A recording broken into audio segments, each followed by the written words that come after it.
Bom dia. Hoje, 6 de julho, esta é a nossa videoaula número 14.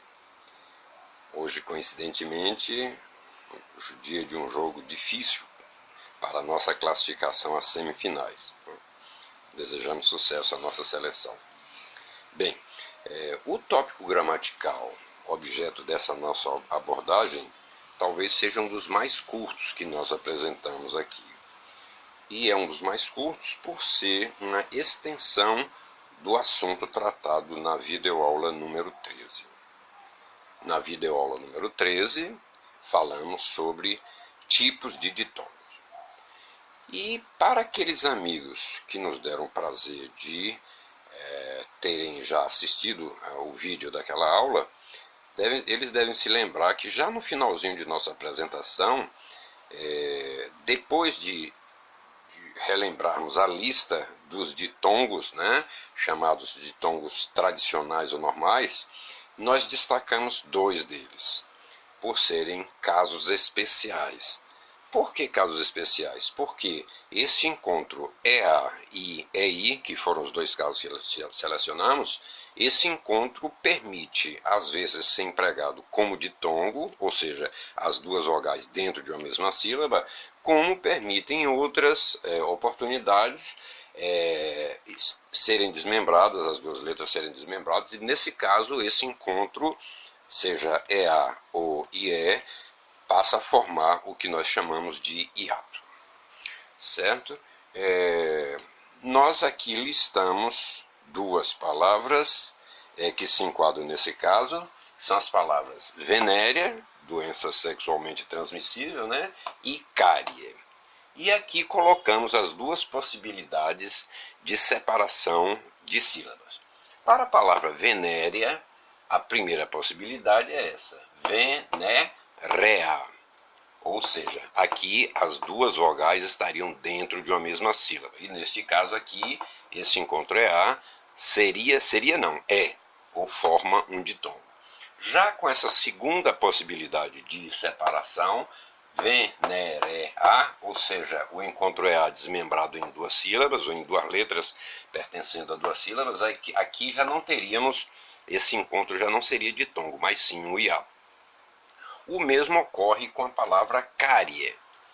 Na primeira possibilidade, teríamos a sílaba K e a segunda rie. Aqui, novamente, o encontro IE formando o ditongo.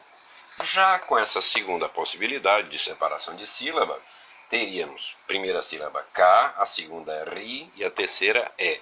Ou seja, o encontro IE foi desmembrado em 2 sílabas e, portanto, deixou aqui de ser ditongo, que foi lá na primeira, e passou a ser um hiato.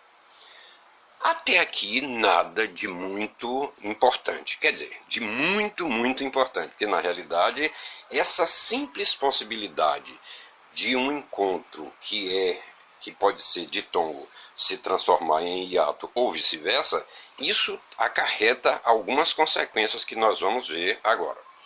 Aqui na palavra venérea especificamente, se nós computarmos essa primeira possibilidade, ou seja, venérea, o que ia acontecer?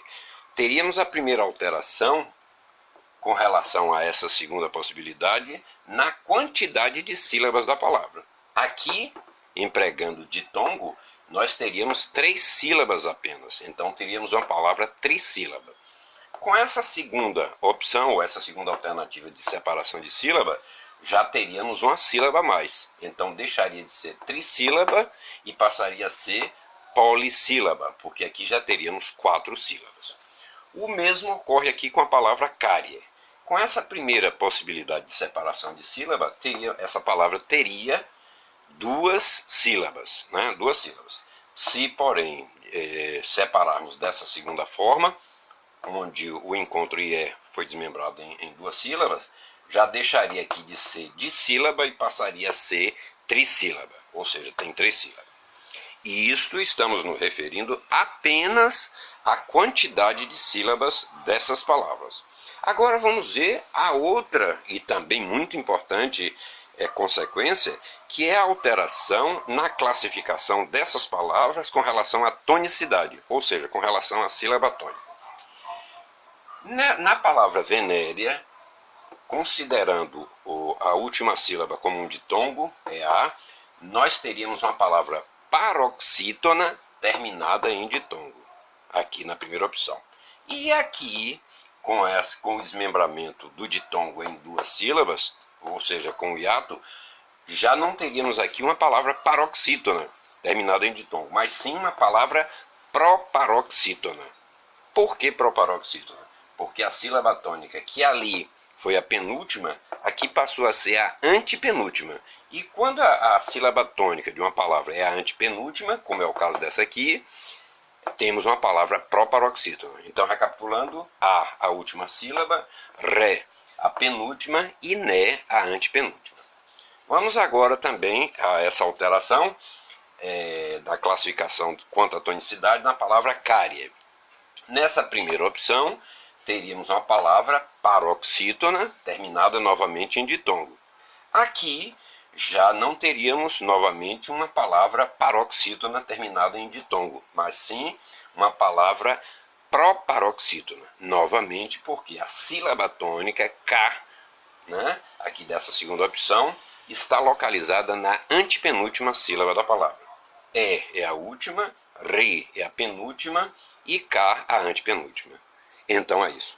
Observem como a nossa língua é complexa. Às vezes um assuntozinho que nos parece à primeira vista muito simples, esse assunto muito simples às vezes envolve detalhes que podem, se a gente não atentar direito, complicar a nossa vida. Então, esperamos que o assunto que aqui agora terminamos de abordar tenha sido interessante aí para o conhecimento dos amigos. Um bom dia a todos e pra frente, Brasil!